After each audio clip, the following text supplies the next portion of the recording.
Pandemi COVID-19 yang melanda NKRI membuat dampak yang signifikan bagi seluruh masyarakat. Pemerintah daerah dituntut untuk melakukan refocusing anggaran untuk penanganan percepatan COVID-19.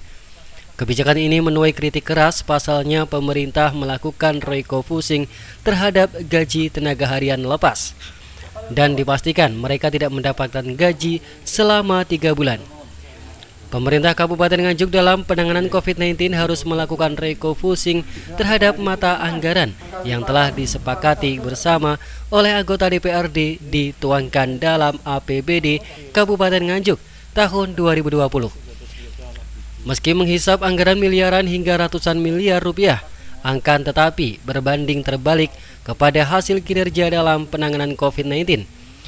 Pasalnya menunjukkan trafik peningkatan mulai dari OTG, ODR, PDP, bahkan yang terkonfirmasi positif pun ikut melejit. Data terakhir, ada 20 orang terkonfirmasi positif.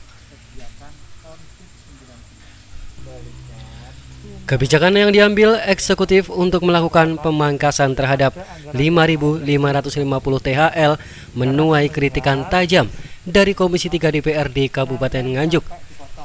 Dengan adanya kebijakan tersebut, Komisi 3 melakukan sidak ke TPA Kedung Dowo. Para anggota dewan ini langsung menanyakan kepada para THL dari Dinas Lingkungan Hidup. Seperti diterangkan oleh Lili Tenaga Harian Lepas, Dinas Lingkungan Hidup terkait penundaan pembayaran selama 3 bulan. Ini dinilai tidak manusiawi kalau gaji sebesar 1.500.000 per bulan ditiadakan. Pak, dengan adanya rencana penundaan gaji para THL untuk penanganan COVID, tanggapan jenengan seperti apa? Nggih, Pak, keberatan. Keberatan, Pak, ya? Nggih. Pengennya seperti apa, Pak? Nggih, kados biasa mawon, mboten usah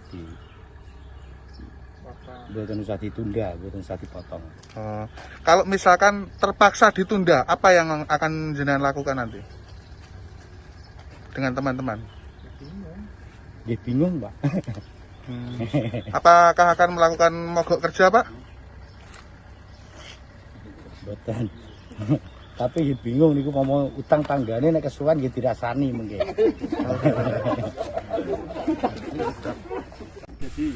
Sementara itu, Marianto, Ketua Komisi 3 menjelaskan, kebijakan Bupati itu seharusnya berpihak kepada rakyat kecil.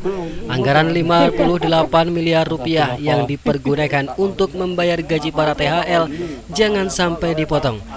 Komisi 3 tadi rapat itu kita tidak mau bahwa tenaga THL itu kena refocusing karena kasihan mereka itu ada garda terdepan dalam kebersihan Kabupaten Nganjuk. Itu bukan hanya di LH saja. Kalau itu semuanya berada ke seluruhnya THL yang di Nganjuk, ya nanti kena tambah macet kan, kasihan. Padahal sebenarnya THL itu kan gajinya berapa sih? 1,5 belum potong pajak. Terus mereka kan punya anak istri. Saya tidak setuju dan Komisi 3 tadi merekomendasikan tidak setuju untuk dilakukan refocusing. Masih menurut Ketua Komisi 3 menambahkan, seharusnya Bupati dan Sekda berpikir sebelum mengambil kebijakan ini. Dari Nganjuk, Jawa Timur, Tim Liputan SRTV.